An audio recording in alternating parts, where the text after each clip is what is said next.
On ne peut pas nous intimider. On ne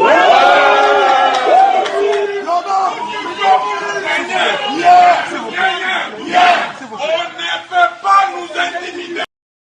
Debout Congolais, unis par le sang, unis dans l'effort pour l'indépendance.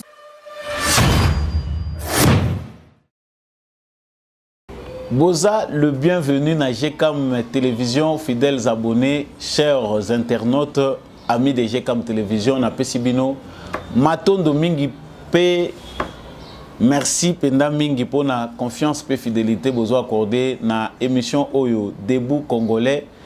Bipa Union so bozo mi à travers Mokili Mobimbabwe ba ete samba olonga abombi bino na motema pe aza ko encourager bino bo continuer ko faire partie na famille omunene Debout Congolais ozala na est ouest nord sud na RDC comme Bipa Union so na Mokili Mobimba. Restons connectés toujours. FARDC na motema en commentaire, mettez votre commentaire toujours en soutien à notre armée, toujours attaché à notre patrie. Tous à la FARDC vraiment na motema parce que l'air est grave et l'air est à la mobilisation générale.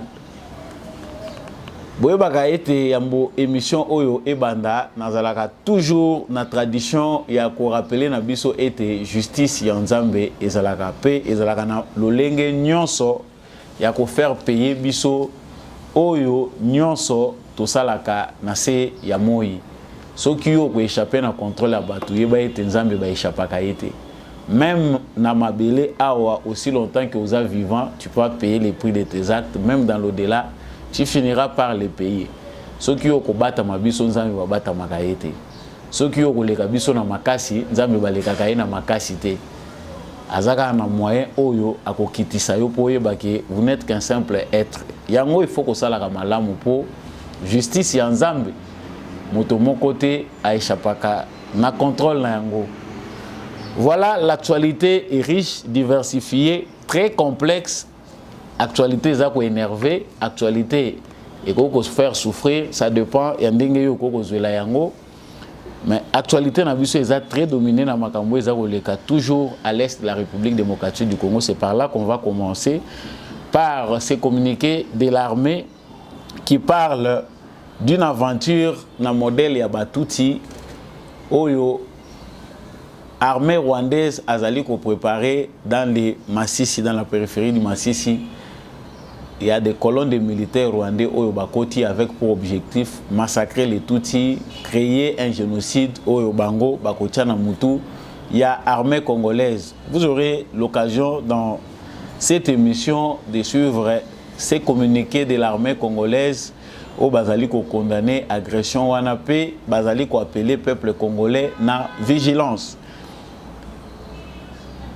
En même temps, pendant que Tozali Kolobela Makamu Oyotoyebe conseil des ministres Kotaki Lobi, eu égard à la situation sécuritaire à l'est de la République démocratique du Congo, le président Félix Tshisekedi a dit que des mesures seront prises pour mettre fin à cette aventure du Rwanda et des M23. Là encore, nous reviendrons pour savoir ce qui doit être fait. Pendant ce temps, Toyebi que ONU a appelé Kaka na calme par rapport à la situation pour prévaloir dans l'Est de la République démocratique du Congo.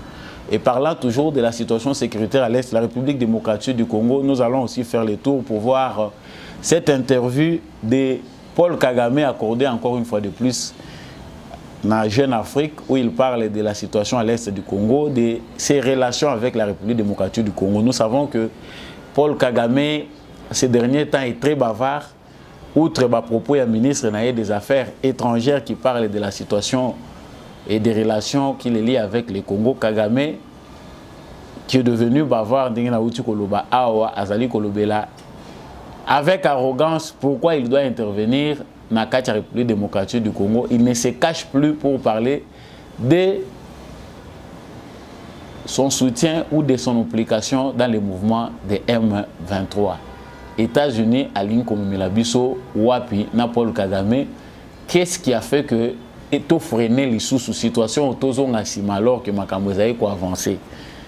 qu'est-ce qui est encore planifié? Loko nini balingi basala na est de la République démocratique du Congo. En tout cas, ce qu'on révolté, on s'est révolté nangai à travers l'émission parce qu'il y a des choses graves. Oyo tokoyi kotika la tokanyika munokote esengeli to loba yango po ete congolais nyonso ayebake. En tout cas, esengeli to zala ya kote le mapo ete mboka na biso mbilinga ezali bayini bazongi simate pe mabe ezali kobongisama lisusu.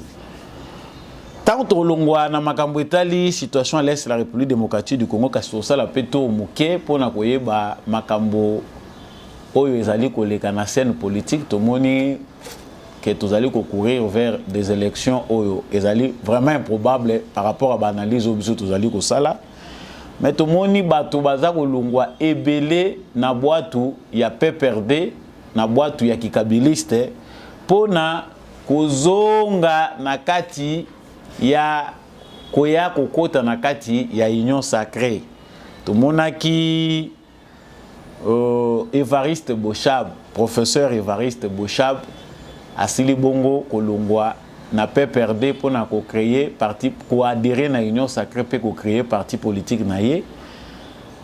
À part Évariste Bochab, tout le monde peut ancien ministre de la justice. Ceux qui voyaient bien malamouté, voyaient bien attends son moko yokaki kolo yemei alobaki. Yemei alobaki.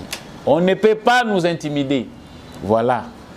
Célestin Tunda Yaka Sende Yepe Alungwe n'a pas perdu pour des raisons personnelles, a-t-il déclaré. Mais toujours que baza ko continuer kaka liste et suki wanate ba tractation ezali ko salema mwana na mwana bendana boatu ya PPRD et toli penda ya solo mpiaka oyo Ramazani Shadari asalaki yango nde muteza ko tindika batu kasi nini penda ya solo ko tikala na PPRD wana nde kozala bongo sango tokosuki sanango émission na biso ya mokolo ya lelo na pesibino matondo mingi na confiance au bozo pesa na GCAM télévision pe émission oyo debout congolais c'est-à-dire présentateur nango yo Samba Olonga justice Mochamesu na ser écran bomoni kombo solo yango na Samba Olonga bino nde bo pesa ngai osambi olongi to kosamba kaka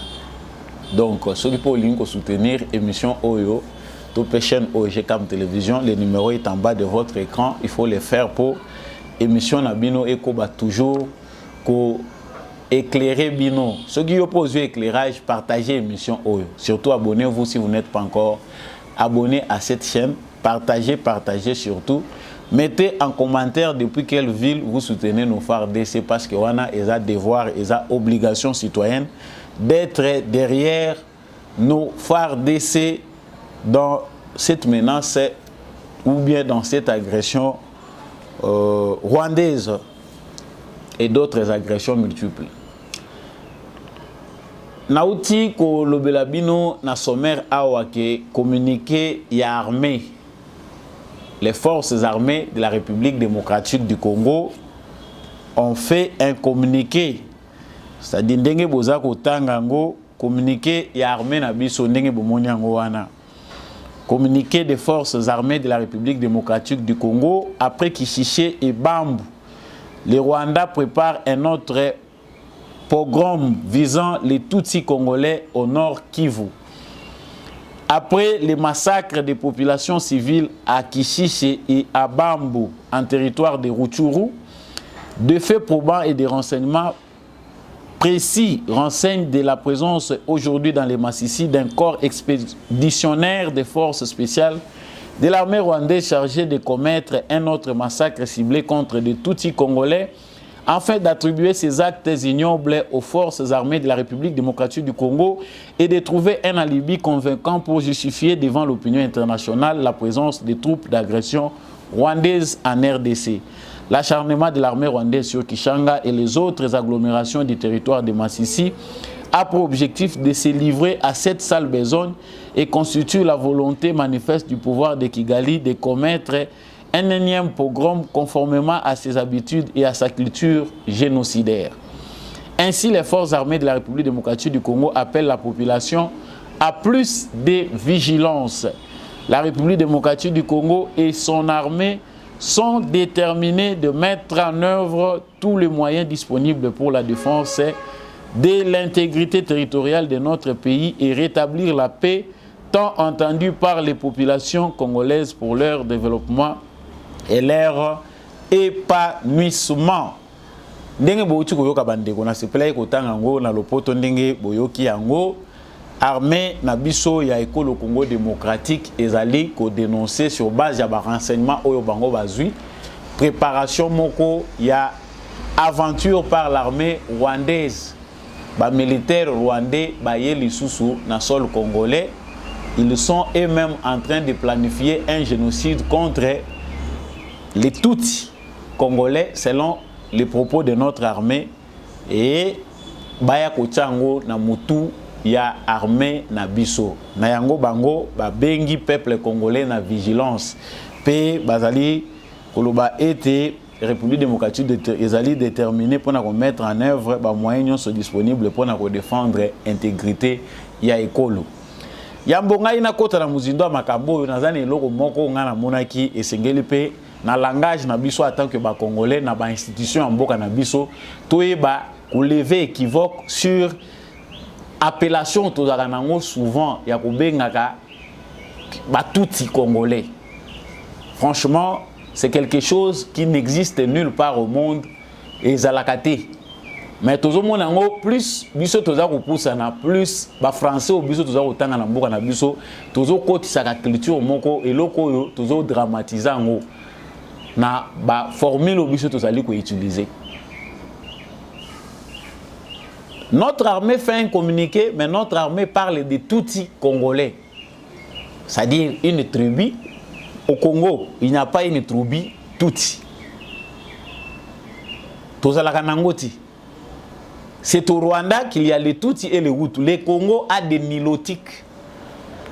Ce qui est OK, il y a un ministère intérieur. En tout cas, nous avons vraiment malgré temps, il y a la recherche pour la publication. C'est facile à trouver. Il n'y a pas une tribu Tutsi au Congo. Soki Batuti, Balongwe, Bayana Congo, Bazabato, Bayakoya. Comme des Chinois qui ont choisi pour seconde patrie les Congo, ou bien qui ont choisi de se naturaliser congolais. Tokobenga bangote par rapport à tribu moko ya Chine, tobenga bango ke tribu moko soki ya Bawang, soki ya Banini congolais. Non.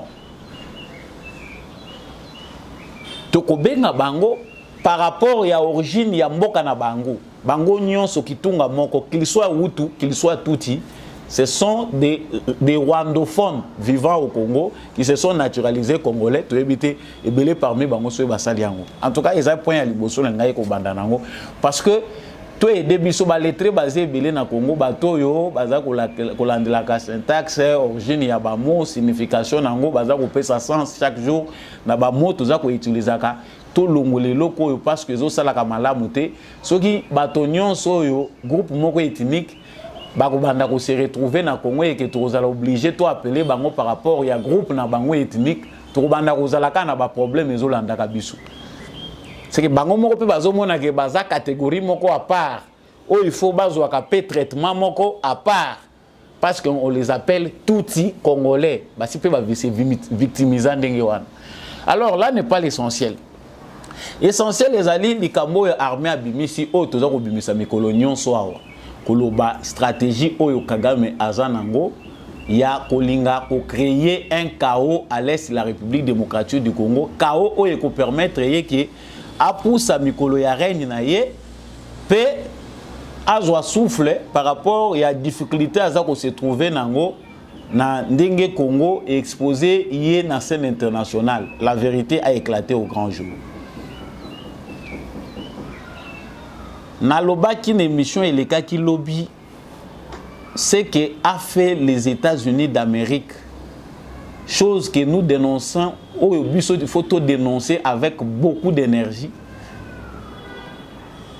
jusqu'à ce que Rwanda aya lisusu kotindi kaba militaire na ye, bakota lisusu na profondeur jusqu'à koya po bazwa Rwanda, bazwa Goma pardon. Qu'est-ce qui a fait que les militaires Oyo, qui étaient déjà aux abois, bazalaki déjà asphyxiés, des pressions venaient de partout. Toyo Kina Bawilingoma, nous avons fait des émissions ici. Donc, Bomoni Bawilingoma Balobi Toko Kende Wapi. Ils ont commencé par résister. Biso toza d'accord Tolingi Tokende. Parce que la pression était intense. Bandeko, tous les feignons au hasard, Babiloko Tolobara, on simplifie, mais vous en attend, comme tout le monde est dans les réseaux sociaux, les autres peut-être n'ont pas le temps, mais tu simplifieras Makambo pour te comprendre comment politique est allée au tambour dans l'ambo canabiso. Voyage à Macron aux États-Unis d'Amérique, c'est comme si la mission était d'aller stopper le processus par rapport à parce qu'avant, tu as vu qu'avant le sommet USA Afrique, États-Unis Afrique, Macron s'est précipité pour aller. On dirait que nous avons précédé le président africain na sommet wana. Accueilli à Koutanina Biden après sommet. Ce que nous on constate, parce que tout ça attend tout ça l'analyse, c'est que Nangambo ya biso, beaucoup de ya Macron na Biden, le processus a changé catégoriquement. Vitesse auto zalaki nango pression internationale où ils avaient pesé sur Kagame na M23 pour que Kagame a retiré ba troupe naie et s'amoindrir. Ba déclaration wana ekei et continue mai. D'un coup comme par enchantement au lieu ba M23 va se retirer na zone où bazali ko occuper, ils se sont encore renforcés davantage. Les sous la prétention à occuper la zone Moussous. Récemment, les secrétaires d'État américains demandent au président Félix Tshisekedi d'observer qui c'est le fait qu'on lance une action d'envergure pour repousser la M23. Qu'est-ce qu'on a comme conséquence? La conséquence c'est que tout le monde M23 a avancé, l'armée rwandaise se renforce davantage de ses positions. Il y a encore un grand désordre qui se crée encore au niveau de la population qui provoque des déplacés internes au baza ko s'ajouter na ba mususu baza na situation moko très difficile ba conditions humanitaires pour ba edaka. Que devons-nous comprendre par là? Parce que nous avons droit à kokende par 4 chemins. On comprend que nous avons gagné une bataille, levé embargo, la guerre continue et il y a des gens aux États-Unis d'Amérique et en Europe qui pensent que Tshisekedi Félix n'est pas quelqu'un de bon pour la collaboration na bango, azali frein na ba intérêt na bango. Yango toza ko lobaka mi tourner belé bozo tuna kangai, ba réponse yango na pesa ka na ba émission ndenge na zolo babo. C'est-à-dire nous faisons face à un nouveau complot qui veut créer un scandale au Nord Kivu. Et ça, le loko ya suka bango ba planifier, ba kitisawana, c'est créer un chaos, ba massacrer Batu. Bango ba luka moyen, ba kolati sango chap. Ce que le Rwanda fait, il le fait sur base d'un soutien aussi au niveau international. Les mêmes personnes qui condamnaient au Bazaï Kosala Kagame pression, parmi eux, il y a aussi ceux-là qui a renté encore Kagame pour continuer Kosalo Azosal. Chers frères congolais, Makambo Toza Koloba, Bozwakango avec légèreté. Certainement, tout le monde est informé, mais nous ne sommes pas tous informés de la même façon. Et ça, Makambo Biso Toya Koloba, Panabino. Il y a des choses qu'on vous dit qu'il ne faut jamais prendre à la légère. La pression internationale est tellement grande sur Tshisekedi que Bazako Mona est le obstacle sur l'intérêt Nabango. Mais il y a une chose d'important pour tout le monde, toujours peut s'appeler idée. Et l'oko ekoki kosonga biso a pour mettre fin, c'est un sursaut patriotique, une pression populaire. Il faut les Congolais totalement. Il faut les Congolais totalement. Match Ezamabe, manœuvre internationale en faveur de Bissoté. Nous les avons poussés tellement que qu'ils vont risquer de perdre le contrôle de beaucoup de choses à la fois. Comme on a besoin qu'on ait satisfait d'ici. makambo oyo babongisaki na Qatar ezaka ka basé na ba intérêt na bango. Tshisekedi awa kosimbate awa kosimbate awa tolobi boye awa tolobi boye. Ce sont des injonctions. Tshisekedi ne le dira pas à la télé. À Kolobango, na télévision nationale, il ne le dira dans aucun média. Nous le disons, peuple congolais, Bolamuka, Bandeko ya Kivu, c'est vrai, nous venons de loin. Makambu et Belé et Salami, c'est vrai, vous êtes affligés.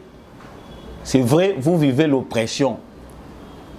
Mais ne baissez pas les bras, Bozonga Simate. Ne réagissez pas sur base de l'orientation, il y a des organismes internationaux. Ne réagissez pas parce qu'il faut créer des structures pour que l'Union européenne et des organisations quelconques va financer bino ba jeune pour bobima. Bandeko ya Goma, bandeko ya Bukavu, bandeko ya Beni, ne réagissez pas parce que les moyens viennent. Parce que la loucha, nde mutazako bima loko la ba leader ya ba bobima kate parce que za ba loucha. Sortez comme des Congolais conscients lorsqu'il faut le faire. Parce qu'on comprend ici que place là où ça ne passe pas, et si kanini oyo mutuka na biso ezako avancer te bateli biso blocage wapi mutuka soki telemi batu nyonso ekangami soit na potopoto na nini mutu nyonso alukaka yeba qu'est-ce qui ne va pas.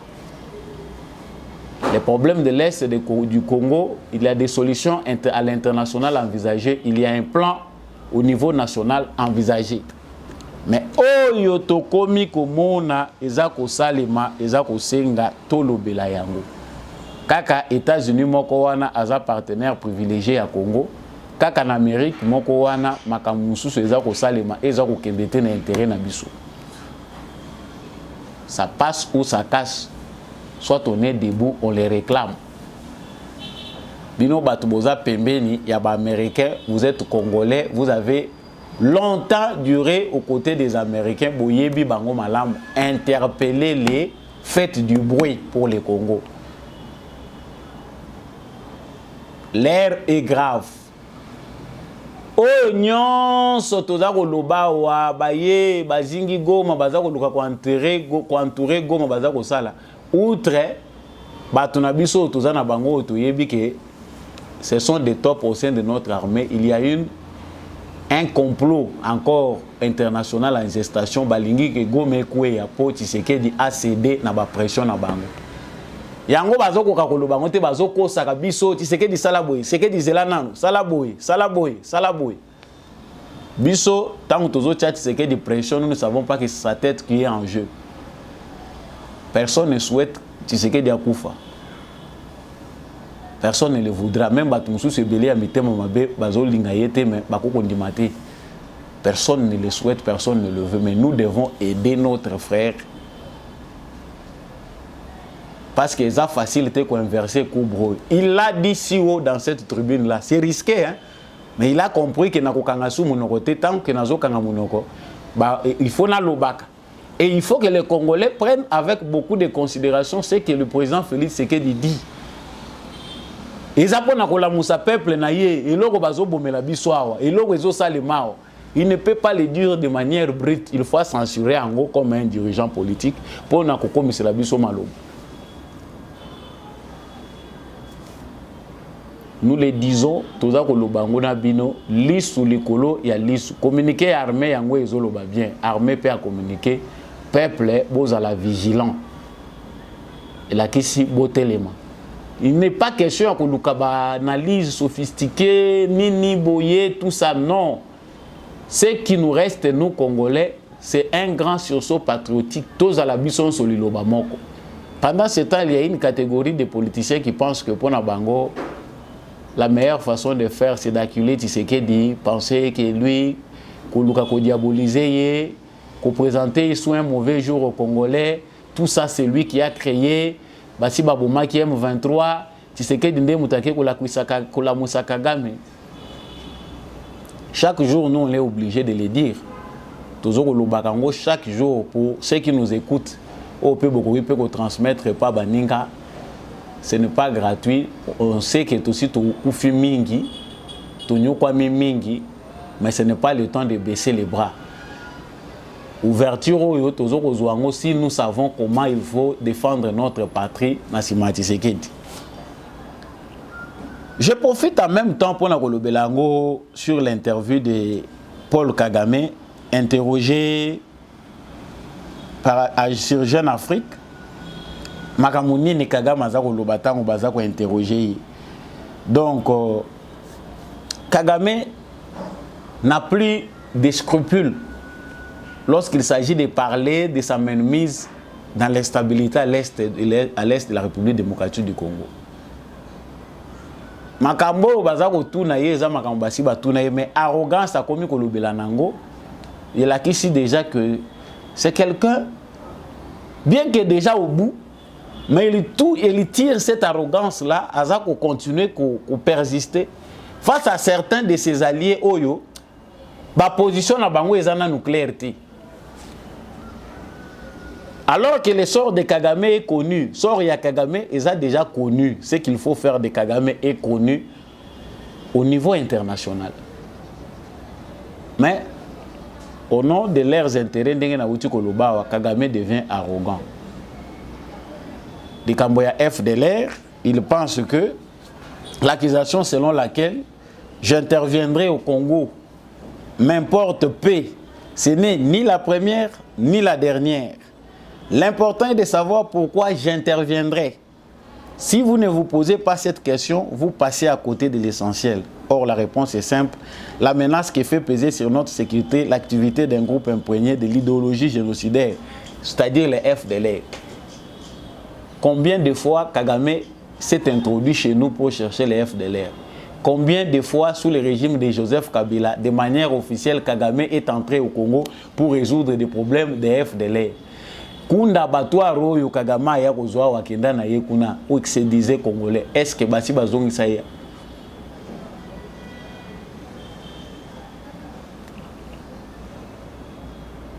C'est-à-dire, cet alibi-là ne fonctionne plus, mais au moins, Kagame s'accroche. Il faut se demander pourquoi j'interviens. C'est-à-dire, Bango Bazan a raison à Bango. Et pour les soutenir dans cette logique-là, voilà pourquoi un massacre est planifié. Les mêmes scénarios se répètent. Un nouveau massacre est planifié à Salango. Comme ça, au niveau international, voilà. Au nom de ces massacres, nous sommes obligés d'intervenir. Pour ceux qui pensent du danger de la balkanisation, c'est sur base de ça. Des bango bazako lukakosala. Na lobaki mingi likambo ya force régionale pe nazoko continuer ko insister pour na bandeko bazako tuna nga mituna. Parce que ce que tu as message vocal, il y a 20 minutes, il y a 8 minutes, j'ai difficile à lire comme ça, ceux qui bon. Mais si on synthétise, clair. La réponse est claire si ce n'est pas dans les messages, mais c'est aussi même dans les émissions comme ça. Tozo bunda bitumba na ba dimension nyonso, eza bitumba ya Tshisekedi. La force régionale a montré ses limites par rapport à la puissance au bazako la logique na bango na kati. Nous en tirons les conséquences. Et de notre côté, batu balali pongite bazako sala musala na bango. Kagame pense que pona ye akoki koya kokota na Congo. Asali oya linko sala sous prétexte que ba FDLR ba komindi na FARDC. Tant que nous avons dénoncé le côté positif. Nous avons parlé de ça sur ce plateau que mettre de l'eau au moulin du Rwanda, ce n'est pas bonne chose, bon signe pour les secrétaires d'État américains. J'ai parlé de ça parce que nous sommes ça dans l'analyse des fois botier ba sentiment na kati. Oui, le secrétaire d'État américain est venu. Il a bien dit de condamner, il a condamné l'agression M23, le Rwanda, Azanakat. Il est allé là-bas, accueilli Kopesa Kagame, argument sur lequel il n'y a pas un équilibre face à la menace du Congo. Quand vous êtes au Zoloba, l'Amérique joue un jeu. Quel jeu? Américain corrompu, démocrate américain, Baza Wana, Lisangaya, Bana ya Clinton, Bana na bango politique. Hein? Les clans Clinton na Maison Blanche, bango mutu baza ko diriger Bush, nene Biden, botika tolo bakango bongo poto comprendre biso nyonso. Ce sont eux qui sont à la manœuvre, baza ko lingate basingawe ekatana. Il part au Rwanda, le secrétaire d'État américain, il dit non, il faut aussi que le Congo cesse de soutenir les FDLR. Le président Félix Tshisekedi cesse d'utiliser les FDLR. Le président Félix Tshisekedi était obligé d'aller défendre la tribune des Nations Unies pour lui dire que tozali na bango te awa. Soki bozali na preuve ezako la ki sa preuve moko ese monana que biso Congo tozali na FDLR bo présenter yango. Ti lelo tozali koloba, il n'y a pas. C'est qu'on voit preuve ezali nini Kagame a ses réseaux. Bazali ko monter, basali ba montage. Bazui ba élément oyo ya ba jeunes gens au bazar c'est recrues là de l'époque de Joseph Kabila qui vont ils entrent dans FARDC pour amener des tenues dans la rébellion. Bazui bango batie bango bazar filmer bango et les médias internationaux relayent cela. Ba médias na bango pour dire voilà ba FDLR oyo Kagame kangi bango et pas ba M23, ce sont des FDLR qui marchaient aux côtés des FARDC. Et voilà, c'est tout ce qu'on peut nous présenter comme preuve. Non, ce sont des FDLR, bazalaï kotambolana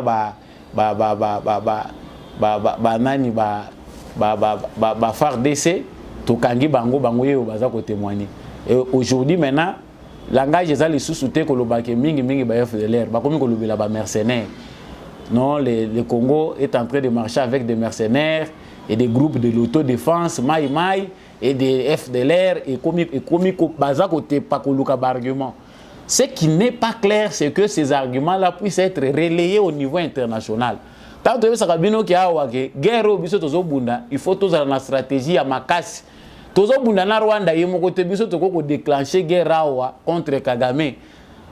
Même si Misisi était télémié na muta zotala, Congo lokola bato ba wele la minéré, soki bino bo bandi bo kei na guerre de manière désordonnée na Rwanda. Qu'est-ce qui va se passer? Et ils ont maintenant une voie facile. Tant que c'est la voie porte d'entrée facile. Où bango bako ya copier les sous davantage et créer d'autres scénarios. Parce que na kati na biso ba senzi pe baleke belé qu'on peut utiliser facilement contre les pays. Donc logique tozana ngwa yango wana aux États-Unis d'Amérique.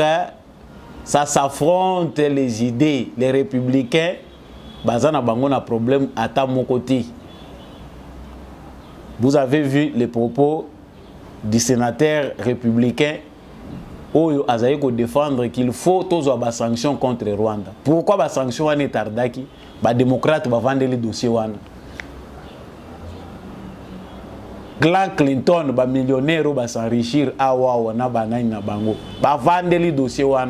Pourquoi ils ont salité na bango? Il ne faut pas agir. Allez, bandi ko luka balibi ya kobanda.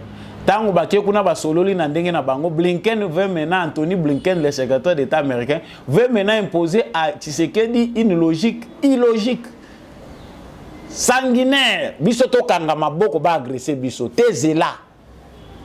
Zela ba ya bazwa goma, nde yo ko intervenir, nde to ko intervenir. Ça, c'est purement c'est de la sorcellerie. Ça n'existe pas. Non, frères et sœurs, chers frères et sœurs, comprenez comment Tshisekedi est en danger, la vie de Tshisekedi est en danger. Babilo Kotolobaka, na loba bambala na mbala na zoloboka kaka. Non, on a trop de mémoire, on a analyse moko biaisé aux osala. Les États-Unis sont toujours avec nous. Non, il y a des ça ne va pas. La diplomatie est menacée au Bundaka chaque jour. Surtout que nous ne cherchons pas que les corrompre, biso tozo convaincre Bangonde. Biso tozo lukato établir vérité. Ça blesse. Babiloko Torobako et Bozo Kango aventure, on a le temps de voir, d'aller fouiner partout pour comprendre les choses. Nasila le bien que c'est difficile, voire impossible, bango ba faire reculer biso Congo na ligne droite aussi to côté. Mais c'est liguer les sous davantage que Balingi maintenant va convaincre que ici, soit Bolingi, Bopesi, soit Bolingi. Ba business mass na bango nyonso bati ba indicé di ba politicien na bango. La voix du peuple congolais compte plus que ce que eux peuvent faire. Ba congolais ceux qui beaucoup ko sala yango plus, sachez-le bien que notre président aura la force d'agir diplomatiquement. Ah, ba congolais ba boy. Omoni bazongisi. Tango esalami ya makambo oni omoni ba koti mai, bazeli botika la distrait. Pour basala lisusu eloko mususu. D'où Kagame puise sa force, vous avez les réponses. Pourquoi ça a freiné pour la nini bakaliki le baluki, vous avez les réponses. À nous de nous mettre debout. Ce que vous avez le bezali kamwa Tshisekedi au collabo, Tshisekedi wana aza entouré na banane, tala barwandé, tala banane. Vous n'allez pas faire le travail des services secrets. Le problème avec nous les Congolais c'est que tout le monde est expert. Tout le monde chez nous est expert, tout le monde est docteur, tout le monde est licencié. Mais au Luki, le diplôme na biso na makambo toza ko lobela, c'est que ça produit dans la société que des bêtises.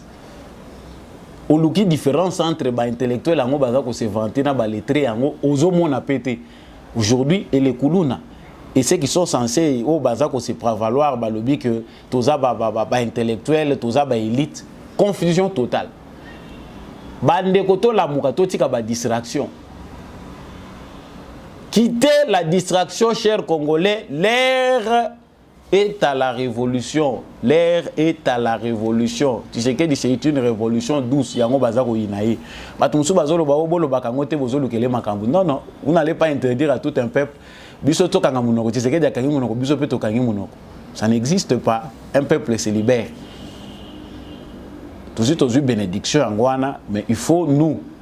C'est notre part qui est en jeu. Donc, comprenons que Tshisekedi fait sa part, peuple congolais ça la part na baninga baki bango wana baki ko s'enrôler.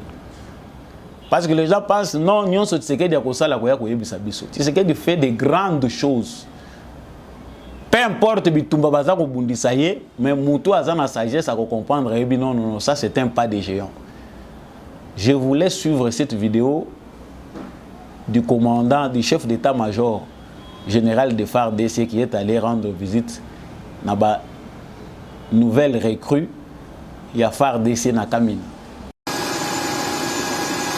Le jet transportant le chef d'état-major général de FARDC s'est posé ce vendredi 27 janvier 2023 à l'aéroport de la base militaire de Kamina. Le lieutenant général Thuo Esongesa Christian est en mission d'évaluation des conditions de vie et de formation des jeunes enrôlés dans cette base militaire qui accueille déjà plus de 7000 recrues sur les 10 000 attendus. Pour permettre le déroulement de leur formation, les conditions agréables, la logistique a déjà précédé leur arrivée et celle du chef d'état-major général. Il s'agit d'un premier stock de vivres pour 3 mois et des non-vivres composés des matelas, lits, ustensiles de cuisine, les nécessaires de toilettes et autres. Nous sommes à l'aéroport militaire de la base de Kamina où vient d'atterrir cet avion militaire avec des équipements, des matelas de couverture destinés à 10 000 jeunes qui seront formés ici et le vivre arrivé par le train de vivre de 3 mois qui permettront à ce requis avec la volonté du chef de l'État qui manifeste à travers le chef d'état-major général de s'ouvrir une formation dans de bonnes conditions. Dans ces déplacements, le général Thuo s'est accompagné du commandant du corps du génie militaire qui va apprécier la situation du casernement, des voies d'accès, de l'eau et de l'électricité. Le sous-chef d'état-major de la logistique qui fait partie de la mission s'occupera du renforcement des capacités dans ce domaine et doit s'assurer de l'arrivée des prochains approvisionnements pour éviter la rupture de stock. Dans la suite du chef d'état-major général se trouve aussi son conseiller belge. Aussitôt arrivé, le chef d'état-major général a visité la piste de l'aéroport militaire de Kamina pour se rendre compte de son état en prévision de sa réhabilitation urgente. Cette visite a précédé les briefings organisés par le lieutenant général Kifwa Kambili, commandant de la base militaire de Kamina. À cette occasion, le général Thuo a transmis les instructions du chef de l'État, président de la République Félix-Antoine Tshisekedi, commandant suprême des FARDC pour la bonne marche de l'armée et de la formation des recrues. Je voulais vous présenter la vision du commandant suprême. Le commandant suprême veut changer cette armée. Et pour changer cette armée, le commandant suprême compte beaucoup sur les bases militaires, qui tournent à se réhabiliter, qui tournent à s'équiper, parce que le socle même de l'armée, c'est cette formation qui se donne dans la base. J'arrive ici pour évaluer Les instructeurs d'abord, grands commandants qui sont ici. Et voilà, comme vous venez de les suivre. Et l'autre est comme Bangi Sabango sur le plan international, Yangoana. Babia, biso tokanisi tozu mutu moko aza facile à manipuler. Tozu mutu moko tokanisi to orienter facilement. Njoka nde mutu aza coriace boy. Mais et l'autre bakozolu kababo Tshisekedi yango parce que a fongoli biso misu et il prépare de grandes choses au ezaki résultat nango na 2 mandats na ye awa. La libération des Congolais, c'est l'indépendance des Congolais. En tout cas, quelqu'un de comme ça a BBC Cop pour la libérer. Cop ya Congo et Koufi. Koko na grande porte, ils ont intérêt à Zela Milai. Base ya Kamina Oyo Bozako Mona abandonné par Kabila toutes les bases importantes. Parce qu'en 18 ans, sur la Kabila n'importe quoi, il y a des bases militaires pendant 18 ans, et Simba mi pendant na ba condition normale o to koyi kolobaki toujours raisonner nango Kabila Joseph. La mission était que ba base wana nyonso kufa. Mais toza na ba base stratégique ba camp nyonso wana soki lelo ba bimisi yango. D'ailleurs même na plan américain tango bango balobaki que toza na bino na partenariat stratégique. Mais ezalaki que na 5 ans oyo tie si la ba base militaire o nyonso fallait ça déjà rénover. C'était ça l'accompagnement prévu dans le cadre de la coopération sur le plan sécuritaire dans les États-Unis d'Amérique. Pourquoi ça a traîné? La corruption, oui, on voit de l'évolution, tout ça comme une amélioration. Blocage kili. Ba démon baza partout, ba congolais bango moko bacha freinage, les bandes bacha blocage. Vous allez comprendre.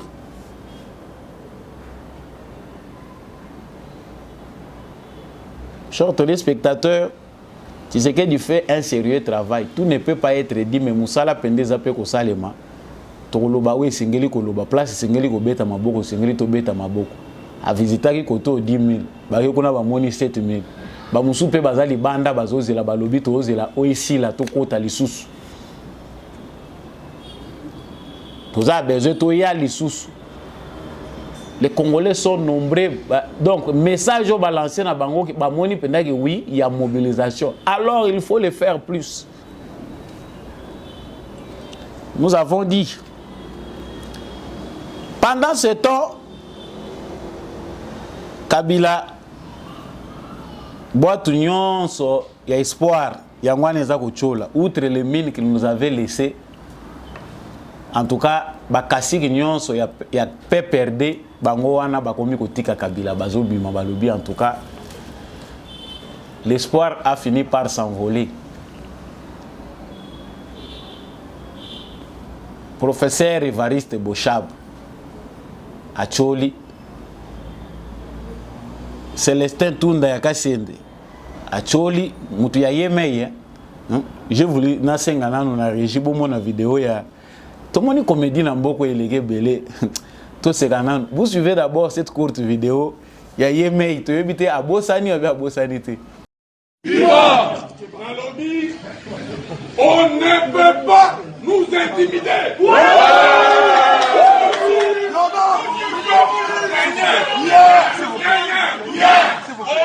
peut pas nous intimider. Voilà. On ne peut pas nous intimider. Na bengi yebe singai zala calme. Ah c'est vrai, tout nous a cassé de joie ta retraite.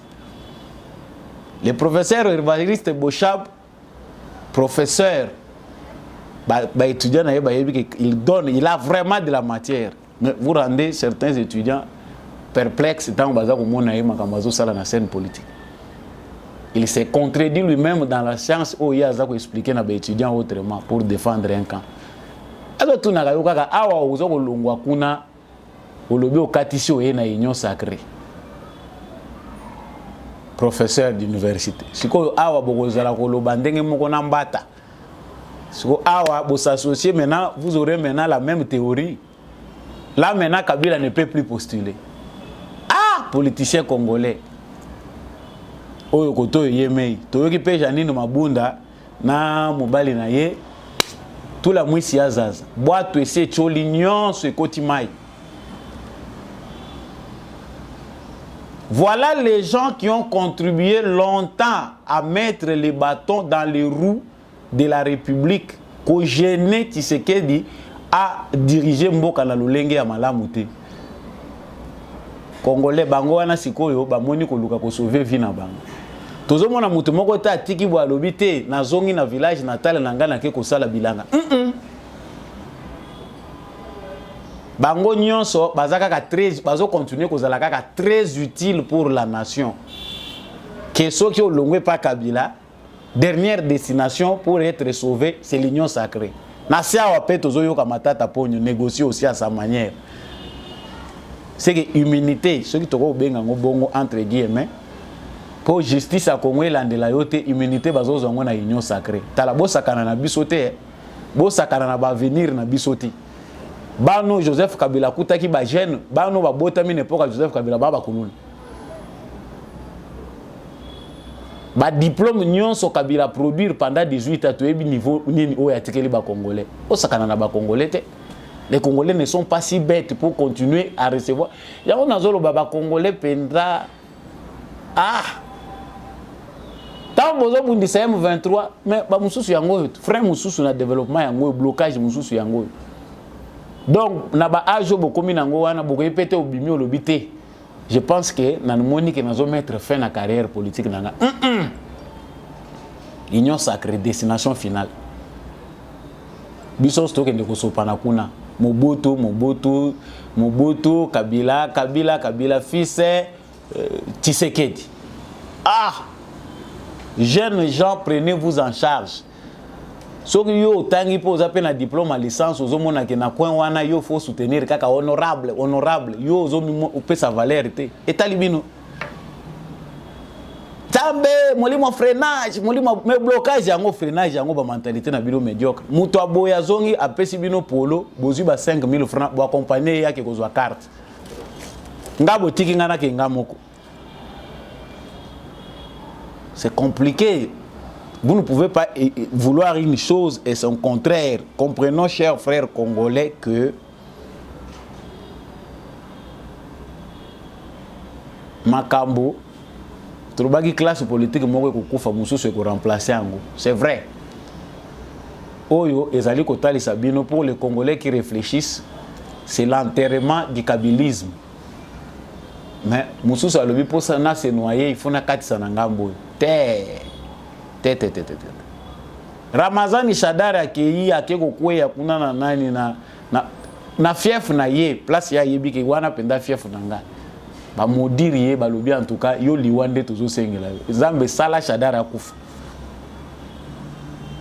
C'était ça déjà qui inauguré que ezaki bon augure te ezaki déjà mauvais augure.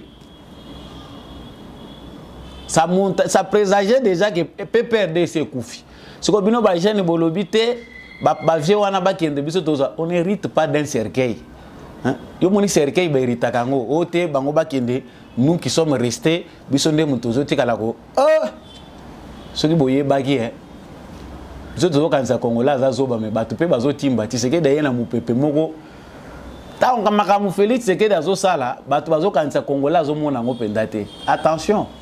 On a fini par comprendre que si c'est que des stratèges. Na fin fond, même les petits qui se fait là, les gens comprennent. Et il y aura des violences dans l'élection. Oui, vous avez un positif par rapport au peuple à se venger. Si vous continuez à